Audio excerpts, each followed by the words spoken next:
Hello and welcome to Indus News, live from Islamabad. I am Munib Hamid with the news of this hour. Let's begin with the headlines first.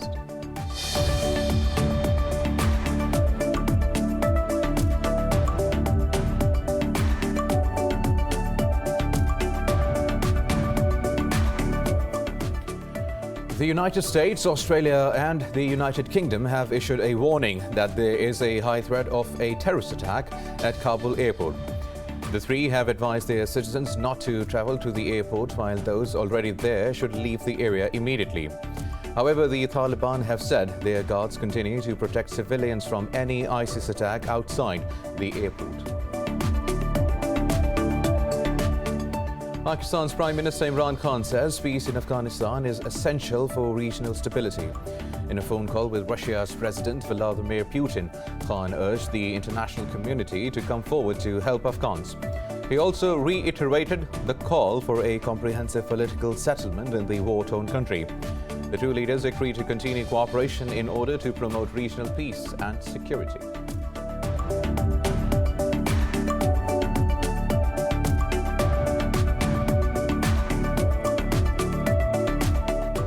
Israel says it is stepping up plans for a possible military operation in Gaza and a strike against Iran. Defense Forces Chief of Staff Lieutenant General Aviv Kochavi said the military action will be launched in near future. Talking to reporters, he said Israel plans to strike Iran in case Tehran does not halt its nuclear program. United Boko Haram has killed 16 soldiers and injured another 9 in an overnight attack at a military post. The Defense Ministry says about 50 militants were killed in the resulting combat in the country's Darfur region. In a statement, the ministry said the security forces also recovered significant quantities of weapons.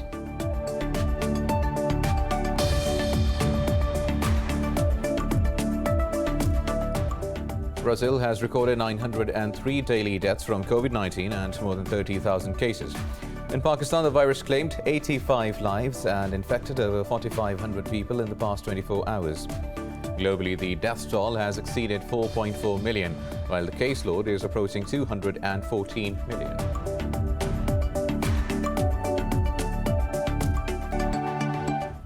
Well, these were the top stories. News in detail after a short break. Stay with us.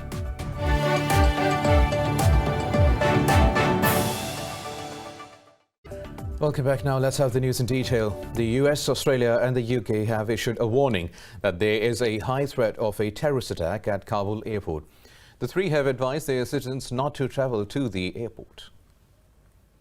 US State Department told those waiting at the away gate, east gate or north gate to leave immediately.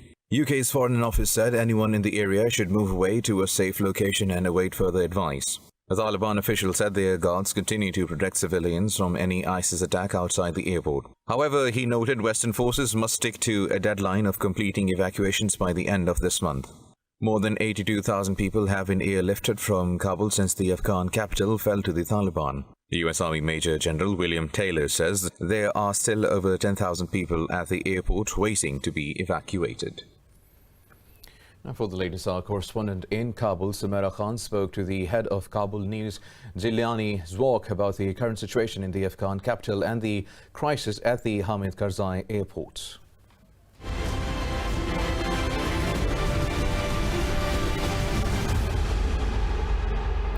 Today we have with us respectable Jilani Zwak, who's the CEO of Kabul News. It's a widely watched news channel in Afghanistan, across Afghanistan, and they have a wide viewership here. I wanted to speak to him about the current situation of Afghanistan, and we'll ask him a few questions that are pertinent to the current situation of the country after this huge transition.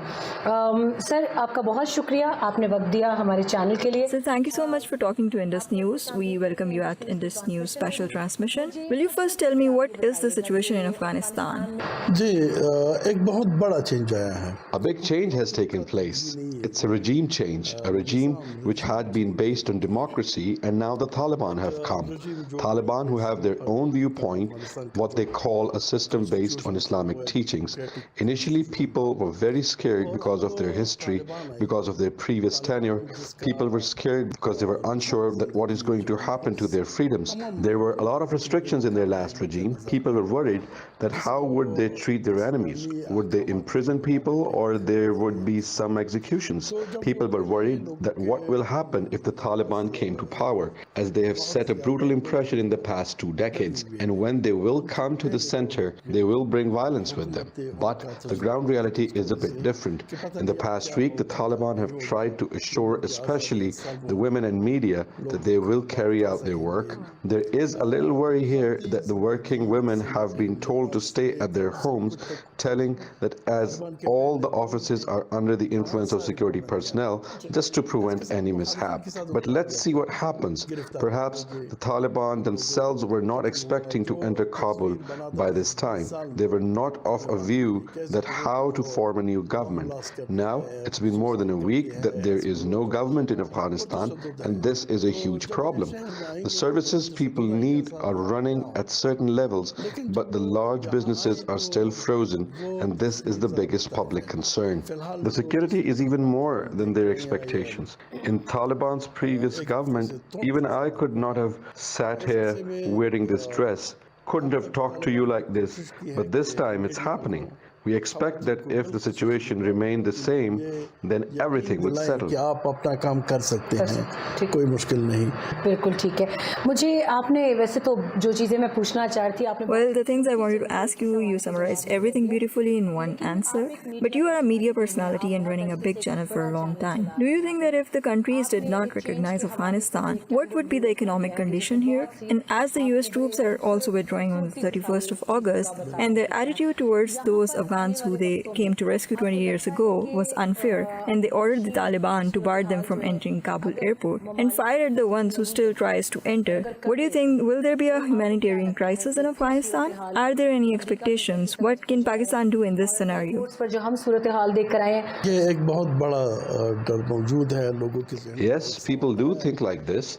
If these restrictions sustain for a while, like businesses and all, then there would be a scarcity of food. Many people are daily wagers and many salaried government servants. Their salaries are insufficient to last for months. There is a large number of such people. If there are insufficient resources, then there are chances of a famine. In such a case, the neighboring countries can play a vital role in Afghanistan by continuing trade with the country. Will the public bear the consequences of Taliban's good or bad?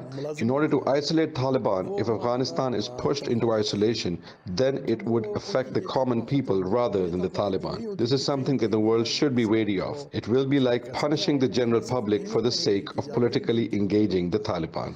तो ऐसे लोगों की तादाद बहुत ज़्यादा है. This was head of CEO of Kabul News, respectable Zwak sir, and we are signing off from here. I'll keep you posted on more updates as soon as I receive them. Stay tuned with Indus News.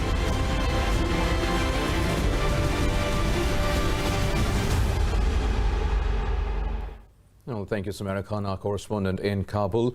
And she was speaking to the head of Kabul News, Jilani Swak, about the current situation in Afghanistan.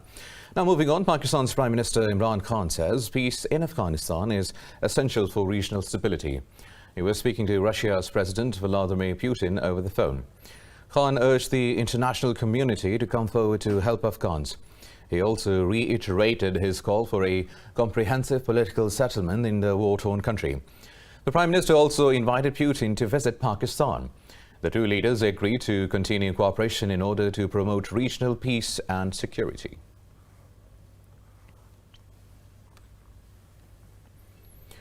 Pakistan's Foreign Minister Shah Mahmood Qureshi has arrived in Turkmenistan. This is his third stop in the four-country visit.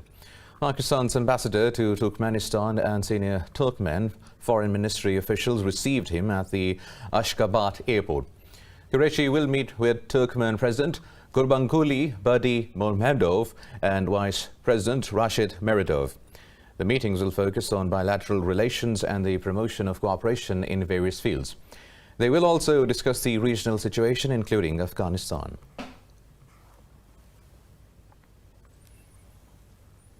Now, Israel says it is stepping up plans for a possible military operation in Gaza and a strike against Iran. Defense Forces Chief of Staff Lieutenant General Aviv Koshavi made these remarks while talking to reporters in Tel Aviv. Peshawar said the military action will be launched in near future. The defense chief said Israel plans to strike Iran in case Iran does not halt its nuclear program. He added the Israeli army is working systematically and in various ways to reduce Iran's influence in the Middle East.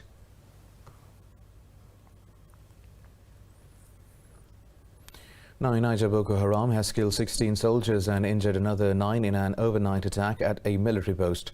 The Defense Ministry says about 50 militants were killed in the resulting combat in the country's Darfur region. In a statement, the ministry said the security forces also recovered significant quantities of weapons. The Boko Haram insurgency broke out in northeastern Nigeria in 2009. Violence frequently split over in neighboring Chad, Niger and Cameroon in the Lake Chad Basin. According to the UN, about 36,000 people have died since the group launched its terror campaign.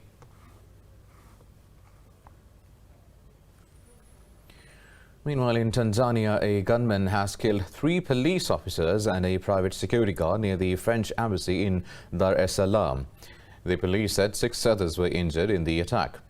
Police said the attacker shot 2 police officers with a pistol at an intersection in the district which houses diplomatic missions.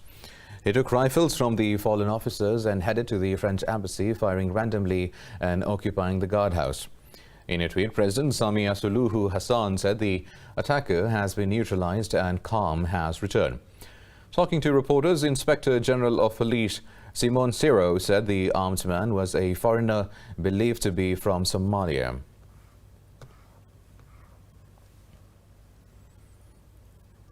Brazil has recorded 903 daily deaths from COVID-19 and more than 30,000 cases. Globally, the death toll has exceeded 4.4 million, while the caseload is approaching 214 million. More details in this report. With vaccinations ramped up, COVID-19 still continues to take tens of thousands of lives every day. In India, 607 more people lost their lives, while more than 46,000 were tested positive overnight. Iran recorded a record of daily 709 deaths from the virus as the worst-hit country in the Middle East faces a 5th surge in infections. Meanwhile, the World Health Organization says the data on the benefits and safety of vaccine booster shots is not conclusive yet. In the U.S., health regulators are expected to approve the 3rd shot for adults beginning at least 6 months after full vaccination. New York's governor has revealed 12,000 more people died of the virus than previously counted. Meanwhile, hundreds of people protested in New York City against vaccine mandates. I think you should have the choice whether or not to take the shot. I don't think it's right for the corporations to pressure citizens to taking a shot. The FDA has been wrong before. People can look up how many times they've been wrong. There's a long, long list of drugs that they've had to recall over time. Why is this any different? Over in Oceania, Australia, daily cases have topped 1,000 for the first time since the pandemic began. Hospitals in Sydney have set up emergency outdoor tents to help deal with a rise in patients. Meanwhile, New Zealand reported 68 cases overnight as the entire country of 5 million remains at home under a strict lockdown. Prime Minister Jacinda Ardern says the curbs have helped to limit Delta's spread even as the number of new cases have risen. As you heard today, we are in a very similar place to yesterday. With Delta, these numbers are not necessarily unexpected. It's more infectious, and we know it moves faster. So even though we moved into lockdown quickly once we discovered it, we should expect to see the impact of it being in our community for roughly a week or more prior for a time to come. Moderna has withheld a supply of about 1.63 million doses in Japan amid reports of contamination, while Britain's health department says it has not made any decision on vaccines for 12 to 15-year-olds. Meanwhile, in Pakistan, coronavirus has claimed 85 lives over the past 24 hours. The Health Ministry says the death tally has reached 25,320. It said nearly 4,600 contracted the virus overnight and the positivity rate rose to 7.4%. The ministry said the caseload has exceeded 1,140,000. It said over 1,022,000 have recovered, while there are more than 92,000 active cases. Pakistan has administered over 47.8 million vaccine doses so far. Nearly 14 million people have been fully vaccinated.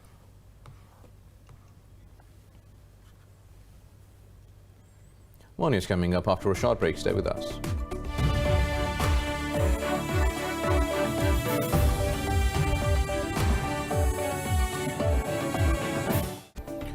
Welcome back now. China says Ethiopia is one of its strategic cooperative partners and ties between the two countries have become stronger over time. Chinese Foreign Minister Wang Yi said this in a phone call with his Ethiopian counterpart Demeke Mokonnen. He said during the COVID-19 pandemic, the two countries have helped each other and deepened their friendship. The top diplomat also reiterated China's support for Ethiopia to safeguard its sovereignty and independence. He said China believes the Ethiopian government has the capacity and wisdom to properly handle its internal affairs. Wang noted China will oppose external forces interfering in Ethiopia's matters under the pretext of human rights.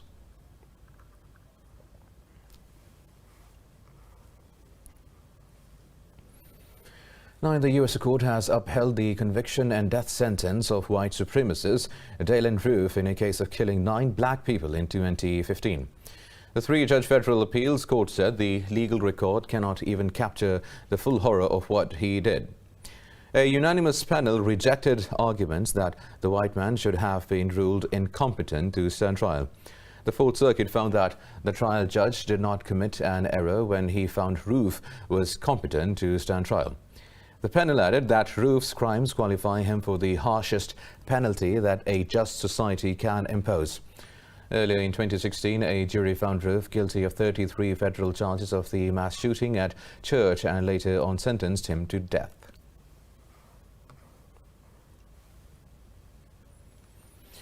Climate change scientists consider methane to be a major driver of global warming. It is invisible and odorless, but its emissions are responsible for 30% of warming on a global scale since the pre-industrial era. This report has details.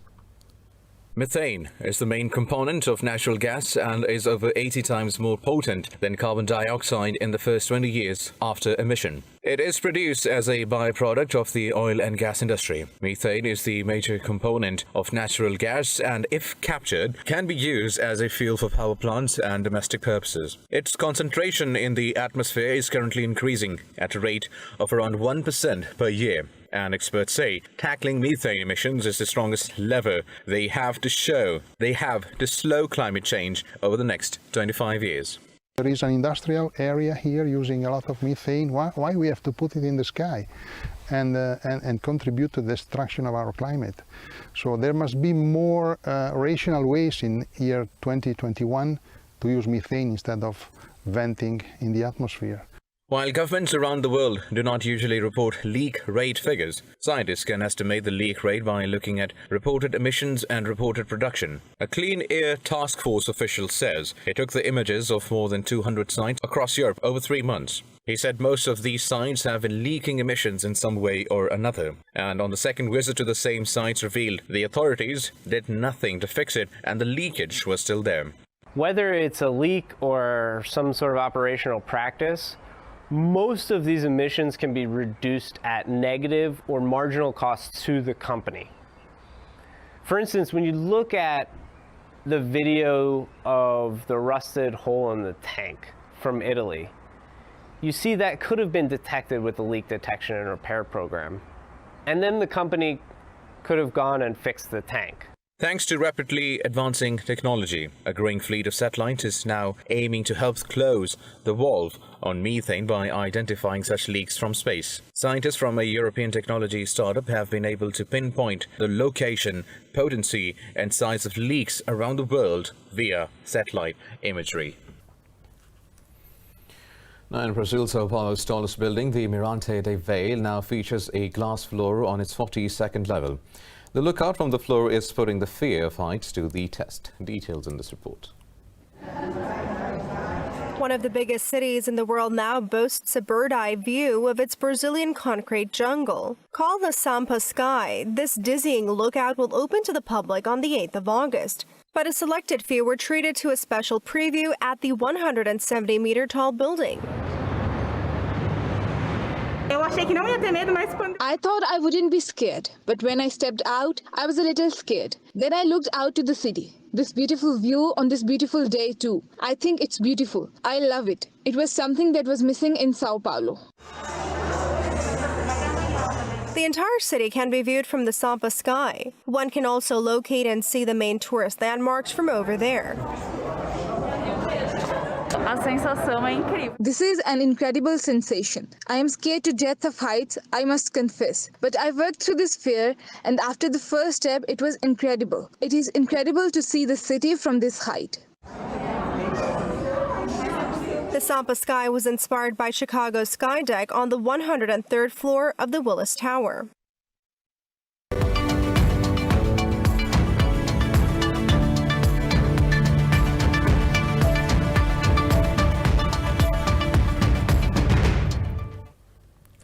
Well, now more shares in the Asia Pacific have fallen after South Korea's central bank hiked interest rates by 25 basis points.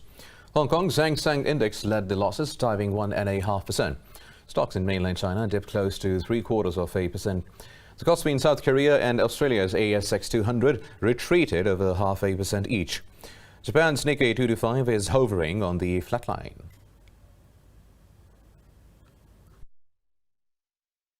And that is all for now. For the latest updates, you can follow us on social media at Indus.News.